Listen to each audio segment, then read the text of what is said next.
You're listening to Politics Within Reason, the official podcast of the Party of Reason and Progress. Show the world you care about progress. Go ahead, give us a like or a share. And if you want to learn more or support your purpose, visit partyofreasonandprogress.org. All right, welcome to another episode of Politics Within Reason. Tonight I have a very special guest, Dr. Julia Biggins. Welcome to the podcast, Julia. Hi, Michael. Thanks so much for having me. Now, Julia is actually going up in a primary next week in the Virginia 10th District. Am I right? Yes, that's correct. Yeah, the primary is June 12th. June 12th. Oh, okay. Yeah. And so is that next Tuesday? It is. Yeah, a week from today. A week from today. That's right. We're recording right now while we're still waiting for all the results to come in from the kind of Super Tuesday of primaries. Mm-hmm. Yeah, very excited to get some of those. Yeah. So what does it feel like a week away? I've never made it this far in a campaign, so I can only imagine just like how nerve-wracking it must be. It is. It's a combination of emotions, I think. Nerve-wracking to see what the next week will bring and then what the results from the actual election on Tuesday. But also, it's been such a journey that I'm really ready to get to the next stage of getting past the primary, hopefully into the general, or just see what comes next. So it's every day it changes.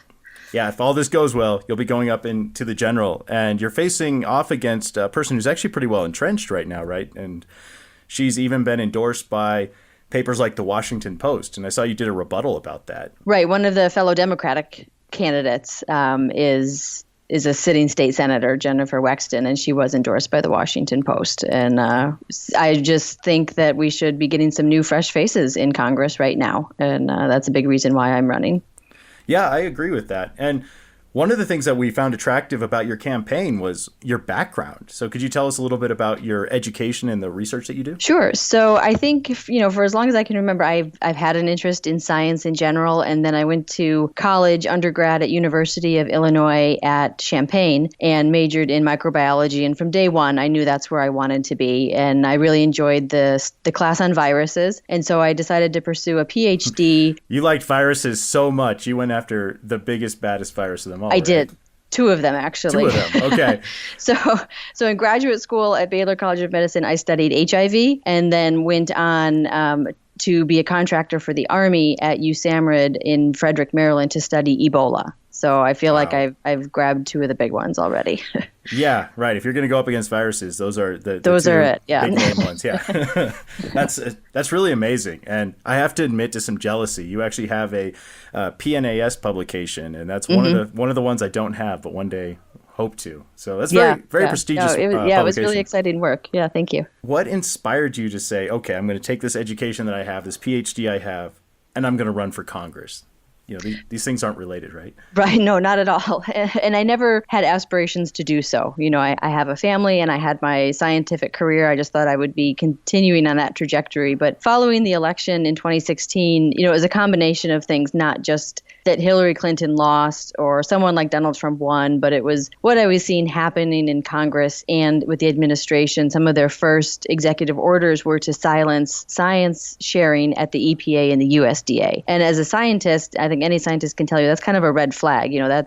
That's our bread and butter, is sharing our data with our colleagues and with the public, in publications. And so I knew something was going wrong. And then the Trump administration installed someone like Scott Pruitt as head of the EPA, who is not only unqualified, but admits to having an agenda against the EPA. So I was just really concerned. And then I think the icing on the cake was to find out that right now we only have one PhD scientist in the House of Representatives right now. And we have so many of lawyers and business people that I just really felt like we needed to increase our scientific numbers there. And so I think all of that together kind of woke me up and got me running.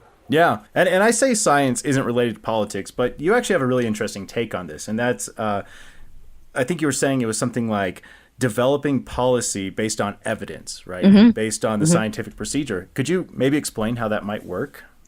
Right. So, as a scientist, my training is the scientific method, right? So I for any type of experiment, you ask a question, the question you want to answer, you gather your data and then see what the results are from that, from your experiments, and then just follow the results where they take you. And I really don't understand why we can't follow a similar process in Washington, where we're getting all the information we can rather than relying on the corporate lobbyists from providing slanted information or junk science altogether in order to get bills passed. So I think as representatives, we owe it to the country to base our legislation on evidence and facts. Yeah, I agree. And in fact, I've always thought that not always, but as I've really thought about the process and trying to apply my scientific background as well, it'd be interesting if laws came with a hypothesis that said, well, if this law passes, these are the things we expect it to do down the road. Mm-hmm. And it could be that later down the road, failing to meet those, that hypothesis is a good reason just to get rid of the law altogether. Yeah, it's an interesting idea. I like it.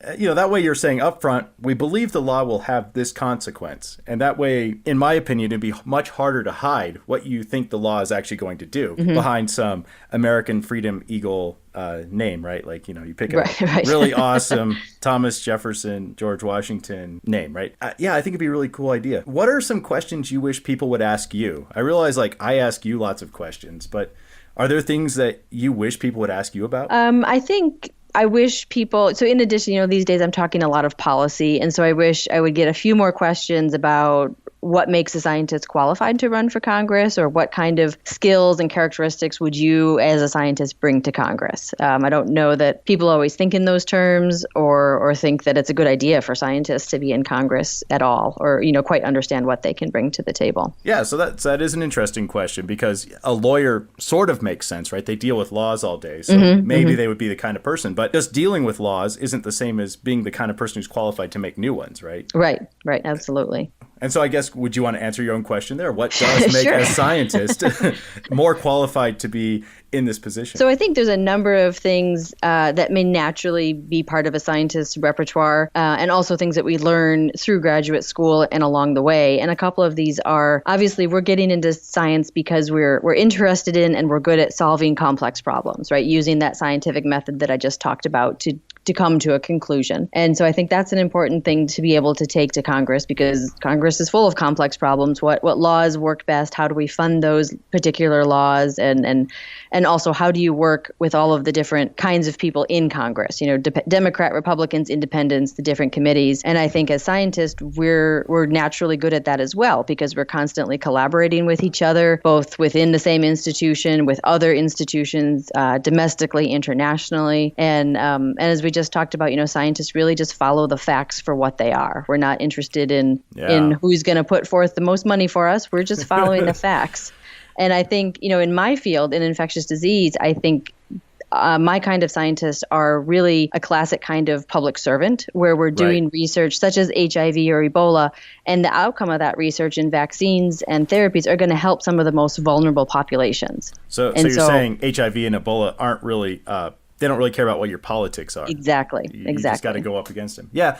And that's really something that PORP feels strongly about. We do tend to support more Democratic candidates because they tend to be like you in that they're open to looking at data. But in reality, we'd love to support anybody who does it. And we'd like to see that cooperation. We don't think that the party you're from should matter as much as it does today. Right. I agree. But unfortunately, it does.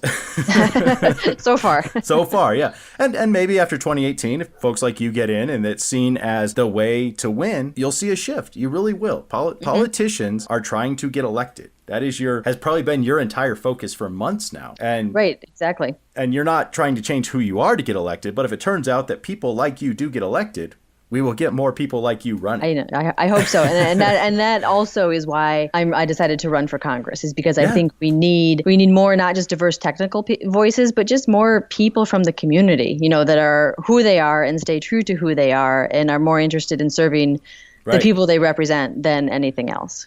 Yeah, I mean, one of the points that Donald Trump made sort of accurately is that some people really have been there far too long. And they're just creatures of Washington, like Mitch McConnell, for example. And they don't seem to care anymore about, what's best for the country. They're just thinking about what keeps them in power. And frankly, it's disgusting. It is. It is. And I think it's gotten us to where we are now in Congress with being so polarized and not getting really hardly any legislation passed. Yeah, I mean, it's a bit of a shame you become such a celebrity of, or I guess politics is Hollywood for ugly people. It's often said, right?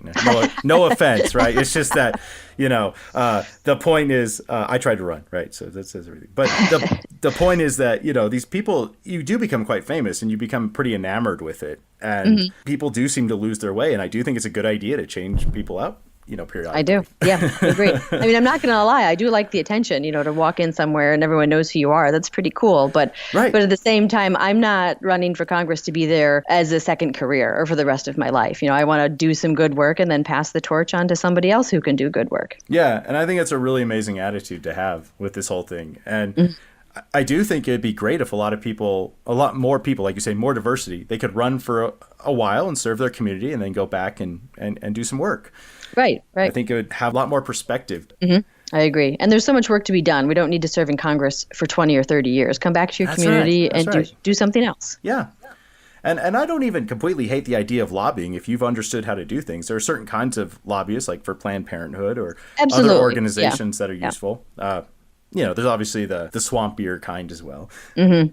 So you are a mother of 4, which I am completely amazed that you are able to run and do this. And when I ran, I had one son at the time. But the reason I ran is because I wanted to make a better America for my son. And I assume that's some of your motivation as well here, right? Absolutely. I mean, there is the science angle, but more so even is looking at my 4 kids who are all school age, so they're still pretty young, and wanting to make sure that I do my part as a mother to ensure the kind of country and world, for that matter, that I want them to grow up in.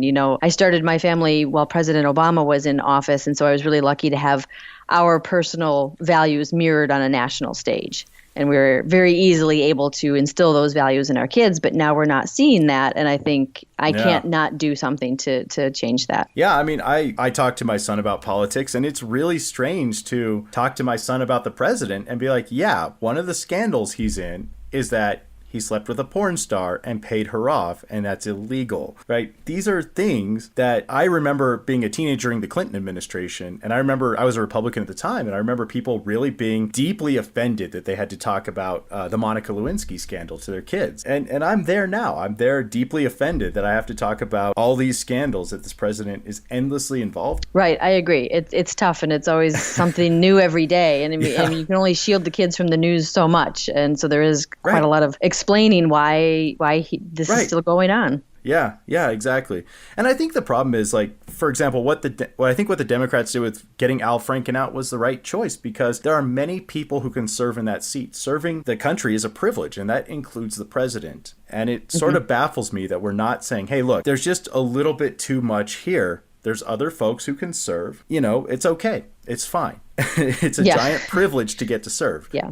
Anyway, it's a very odd. Okay. So the greatest movie that sums up your field. Do you have a preference? I know it's a bit of a change, but do you have like Outbreak, or is there anything else that you guys are just like, yes, it's the greatest movie ever, or we really hate this? See, I would say Outbreak is the opposite. It is not a movie, that I enjoy or I think is entirely accurate. I would say more recently, I think there's a movie called Contagion. I remember Gwyneth Paltrow was in it, and it was kind of about the patient, the index patient, and all of that. And that was definitely more accurate, and I enjoyed that one a whole lot more. So within the like Ebola type world of science, I think that was a more accurate movie. Nice. Could you talk a little bit about the Ebola research that you did? Like I said, I'm really jealous of your publication list. Sure. So the PNAS paper was specifically, I was part of a team at USAMRIID where we developed, I guess it's the precursor to the ZMapp antibody cocktail that was used during the 2014 outbreak to treat some of the infected, I think, American and British doctors and nurses, some of which we brought back to this country to treat. Yeah. And so the work I did was not for the actual final cocktail, but we at USAMRIID were the first ones to determine that monoclonal antibodies could be used in a therapeutic way against Ebola. And so I was part of the team that tested that out in the animal models. And so that was really exciting to see our work move forward from kind of in the lab into actually in the field and working and just being part of that. So that's really rewarding and just great to be part of that. Yeah, I mean that's like pretty heavy metal to like start destroying an entire like species, right? You're like, I'm going to take you out. That's pretty cool. Yep. Yeah. And so you've taken on Ebola. You really think you're ready to take on Congress? You know, which one do you think will be a bigger challenge? Well, I think Congress will be, because there's so many more moving parts. We can get Ebola. We've gotten it a couple ways now with the antibodies and the vaccines now. Right. But Congress just has so many moving parts and so many moving personalities and agendas. But I'm ready for it. You know, I'm interested in and I like to solve complex problems. And so I think Congress is right up my alley. Yeah. No, we've looked at your campaign site and we've, looked at some of your speeches and stuff. We really think that you would do really well in that position. And so let me ask you this, like, what is your idea for staying in contact with your constituents? Do you have any major plans for that if you do succeed here? So I think the key is, and I use Bill Foster, who is the only scientist in Congress. I kind of keep an eye on what he does, and he's out he's a physicist, by the way. Yeah, he is. Yeah, wow, that blows my mind. Yeah. As a biologist, I'm a physicist too, so it's good. Oh, cool. Yeah.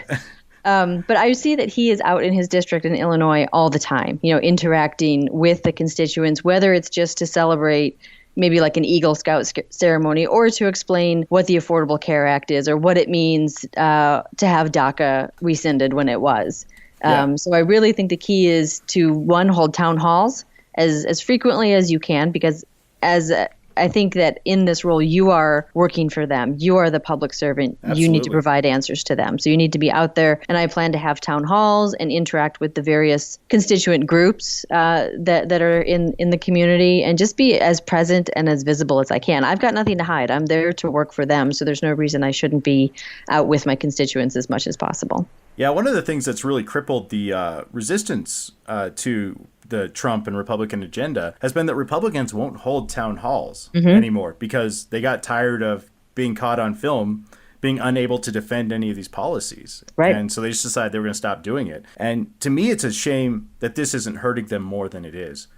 It's a little bit scary that a lot of constituents are just like, oh, okay, well, they're just not going to show up anymore. That's fine. They're not going to listen. Yeah, no, that's terrible. So Barbara Comstock is our current representative, and she'll be coming up on her third term if she wins in November, and she has never held a town hall. It's something like 1,250 days or something without a town hall. And so the people are pretty upset in this district that she's not out, and she actively runs away and hides from constituents even. Right. So she's even doing worse than just not holding town halls. Yeah, I mean, it's really a shame our media is in such a state that isn't a big scandal. Like, that really should be. You are a representative. Come up there and at least own the ideas. Right, yeah. I don't have to agree. Yeah, I don't have to agree with you, but at least explain it and come defend it. Like, come defend your vote. So, yeah, I think you're right. And I think a lot of the Democrats running now really have that vigor for getting up there and explaining themselves. And especially as a scientist, that's a really important thing you have to do. You have to be able to withstand peer review. That's right. I mean, I went through dissertations. I went through the qualifying exam, journal clubs. I defended my work all the time. And so I think it would be natural for me to do the same in Congress. If people had a better understanding of what qualifiers were, that would be the only thing you had to say to run for Congress successfully. That's right. I did the quals. Right. I'm good. Yep. Yeah, exactly. Got this. It's fine. Yeah. Unfortunately, that's not quite enough. So you say when you go out in the community, people actually recognize you. Do you have any favorite stories of that? Is there anything that just really stands out? Well, I mean, it's when I go into groups, obviously, like Democratic groups, they know who I am. But there was one time I was at a restaurant trying to meet up with a group, and all of a sudden someone said to me, "Hey, you're running for Congress, aren't you?" And I didn't know who these people were. And I'm like, I am. Nice. So that was just neat to, they had seen my flyer or something. And so that was just neat to be recognized for that. So your advertising is working there. Yeah. I guess so. Yeah.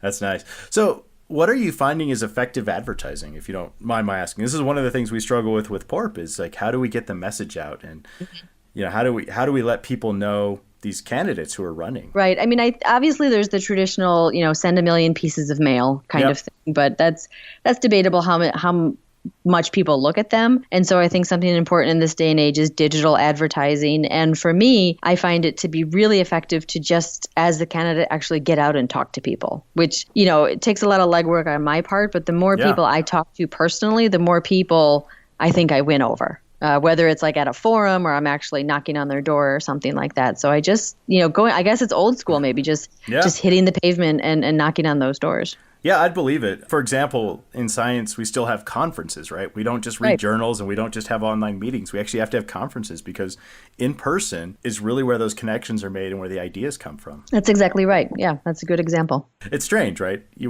When the digital era really started kicking off, I thought we might get beyond that, but we really haven't. No, and you're right, because there's nothing like face-to-face. And it's, as human beings, I think it's the most effective way. Absolutely. And so as you're running and you're looking ahead, you have, is it 4 or 3 other competitors? There's 6 of us all together. 6 actually. of you. Oh, wow. Yeah. Okay. So there's 6 of you in the Democratic primary coming up. Yes. Wow. What kind of a system is Virginia? Is it the winner takes all, or do you have to beat 50%? The winner takes all. So I guess a plurality, whoever gets the most votes, whatever that number is, will be the nominee. Okay. Yeah. So that's an interesting game theory problem, right? It is. If you have 2 really high level contenders, they might actually suck enough of votes away so that somebody else comes in and takes the prize. And so it's a really strange thing to have to run with. And as we're waiting for the California results to come in tonight, it could be very, very odd. Right, especially in California. Especially California. Yeah. And how many people are in your district? Well, I think there's, in terms of overall population, I think as with most congressional districts, there's 700,000 to 800,000 people in each congressional district. I can't remember the numbers for Democrats versus Republicans, but we're definitely in this district a mix because in the eastern part we're closer to Washington, D.C., so it's very Democratic, and then the further west we get, the more Republican it is. And of course, the big story in Virginia this year has been just how big the shift has been since Trump was elected in these counties. So exciting. Yeah. It really is. And Comstock won by, was it 4 points, I think, last? I think Trump? It was, like 6 to 10 points, I think is what she won by. Yeah. I am off all kinds of things tonight. I'm sorry. That's why facts matter, people. You really have to know. But 6-point swings are happening in Virginia. That's right. And that's the really important message to take here. So if you do win the primary, you have an excellent chance of actually winning in the general. We do. Yeah, there's so much energy. And I think even though Barbara Comstock won this district, Hillary Clinton did really well during the presidential. I think she won it by 10 points. And then last year when Ralph Northam won as governor, he took this particular area by about 14 points. And then we flipped a bunch of House of Delegate seats from Republican to Democrat. So the voters are there and the energy is there. So I do think we do have a good chance this year. Wow. That's an incredible story. Yeah. We're really, really pulling for you here at PORP. Thanks. And we were trying out some really terrible slogans for you. Excellent. The cheesier and nerdier, the better. Yeah, the cheesier and nerdier. I know you probably have to do better at not having really cheesy slogans, but let me try out a few on you. Okay. All right. So Congress is infected. Send in the microbiologist. I like it. I'm already talking about the disease that exists in Congress. Oh, nice. Okay. So the disease is Congress and the cure is Dr. The cure Biggins. Is more scientists, yep. More scientists, yeah. And then finally, if she can handle Ebola, she can handle Trump. I think that's perfect. Yeah. I think that's, yes. We're just going to slap that on stickers everywhere for you. Okay. So very good. All right. Was there anything else you want to add in? I don't think so. This has really been a great conversation, and I appreciate everything that PORP's doing to boost up candidates like myself and scientists running for office. It's just great to have that kind of support. Yeah. And we're really trying to build this network. And so if you're listening, please check out Dr. Julia Biggins. Do you want to give them your, do you have a Twitter or Facebook, or what's your preferred method of communication? Yeah, I'm everywhere. So I'm on Twitter. My handle is Biggins for VA, and then Facebook is Biggins for Virginia. And I think those are the 2 best places to get involved with the campaign. Great. Well, thank you so much for joining us, and we'll put this out there. And please check out the campaign, and we hope you the best of luck in this coming Tuesday. Okay, thank you so much. This has been great. Have a good night. Bye. Thanks, you too. Bye.